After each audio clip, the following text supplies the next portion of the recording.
munaasabaddan qalinjabinta ayaa loo qabtay 106 arday oo dhameystay kuuliyada tababarka macallimiinta qaranka dhammaantoodna ah gabdho waana dufcadii saddexaad ee ka baxda kuuliyada tababarka macallimiinta qaranka munaasabaddan qalinjabinta waxaa ka soo qayb galay madaxweyne ku-xigeenka Jamhuuriyadda Soomaaliland Maxamed Cali Aw Cabdi wasiirka wasaaradda waxbarashada barbaarinta iyo sayniska wasiirka wasaaradda shaqada iyo arrimaha bulshada wasiir dawlaha wasaaradda waxbarashada agaasimaha guud ee wasaaradda waxbarashada gudoomiyaha xafiiska imtixaanaadka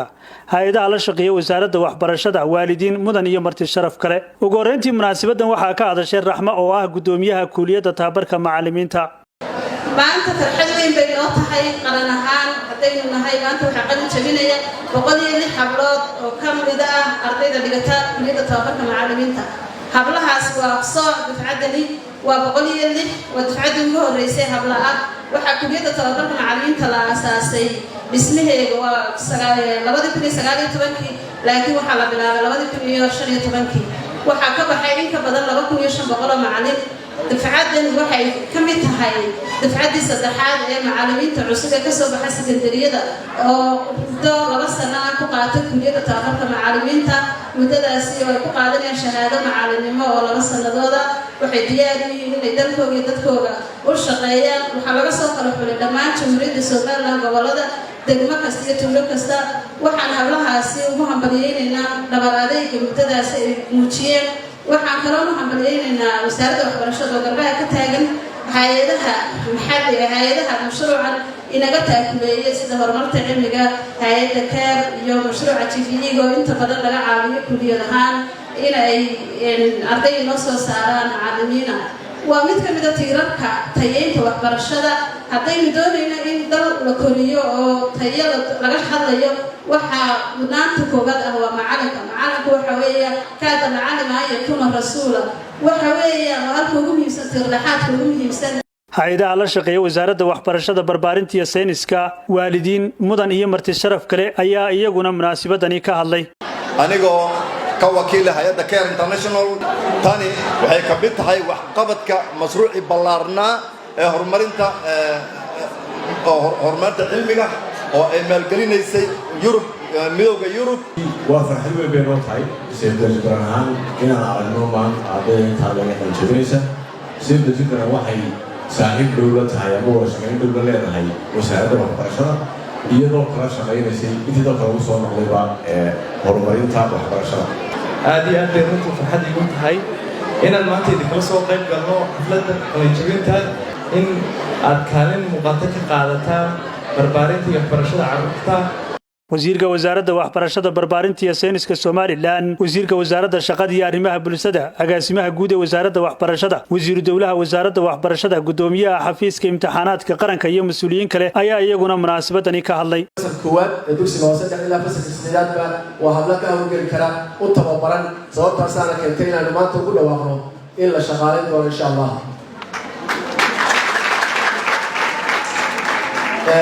waxaan runtii aad ugu mahad celinayaa cid kasta oo naga caawisay ama naga noogu kaalmaysay in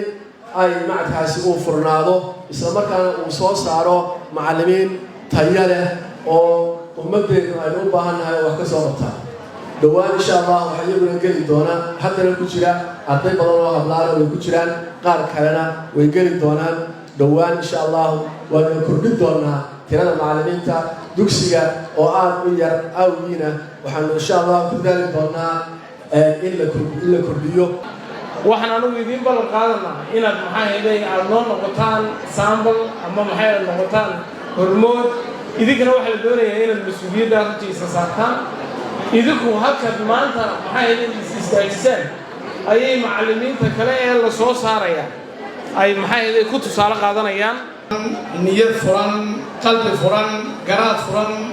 ku soo dhaweynaa dhammaan marti sharafka ka soo qayb gashay xafladan qalinjabinta ardayda 106 gabdhood ah ee soo afmeeray waxbarashadoodii 2 sano ahayd ee heerka dibloomada kuwaasoo loo diyaarinayay sida horeba looga dhawaajiyey inay hagaan baraan tarbiyayaan dugsiyada hoose dhexe ee dalka Jamhuuriyadda Soomaaliland ana sanadka waxa ku deeqaya hablaha qalinjabiyay inay qayb ka noqdaan imtixaanaadka sanadka la qaadayo mid waliba halkay tasaadii lahayda taasaan ku deeqaynaa waxaanu rabnaa inaan ugu bilowno ku barbaarino siduu sheegay madaxweyne ku-xigeenku haddii la rabo dal la dumiyo waxbarashadu baa laga carqaladeeyaa markaa waxaan rabnaa inay shaqadiina iyo la dagaalanka qisku wada bilaabo Allah ya qalinjabisayna hawl culus baa u taalla oo waan garanayaa anu macallimiinta iskuuladan macallinka ahaan jiray ay ku shaqeeyaan aad baan u garanayaa dhibaatooyinkaasina waan garanayaa ilaahay idila qabto gunaanadkii waxaa halkaasi ka hadlay madaxweyne ku-xigeenka jamhuuriyadda Soomaaliland Maxamed Cali Aw Cabdi waxa la yiraahdaa adduunka haddaad wadan baabiinayso matac looma qaato qori laguma baabiiyo dagaal laguma baabiiyo waxbarashadu baa laga baabiiyaa isagaa iska baaba'aya wadankaasi markaa injineer baa ka soo bixi dhakhtar baa ka soo bixan garanaynin guriga ku duba iyo inuu guri ku duba iyo inay caafimaad xumo loo dhinto ma lagu dhamaadaa maanta jidka aan qaadnay ee wasaaradda waxbarashada aan ku hambalyeynayo gabdhaha 106 ee dafcaddii saddexaada ee ka soo baxday maxadka macallimiinta tababarka macallimiinta waddanka Somaliland waxay ugu fadhidaa qiimo weyn oo aan la soo koobi karin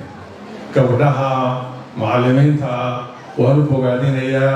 waan ku hambalyeynayaa waan u ducaynayaa barbaarinta ayaga haweenku inoo qaabilsan waxaa la yidhaahdaa waxbarashada waxaa la yidhaha keliya waxbarasho lama idhaaye waxbarashada iyo barbaarinta labadiiba waad kulmisateen hablo waxaan ilaahay idinka baryayaa inaad noqotaan kuwii waddanka Somaliland ku intifaaco ilaahay waxaan ka baryayaa in la idin xasuusan doono oo iskuullada aad tegaysaan ay ka mudnaan doonaan kana muuqan doonaan iskuulladan gabdhaha ka soo baxay aanay ka dhigin markii xafladdaasi dhammaatay waxaa dhammaantood shahaadooyinkii ay mutaysteen la guddoonsiiyey macallimiinta halkaasi ka baxay kuuliyadda tababarka macallimiinta qaranka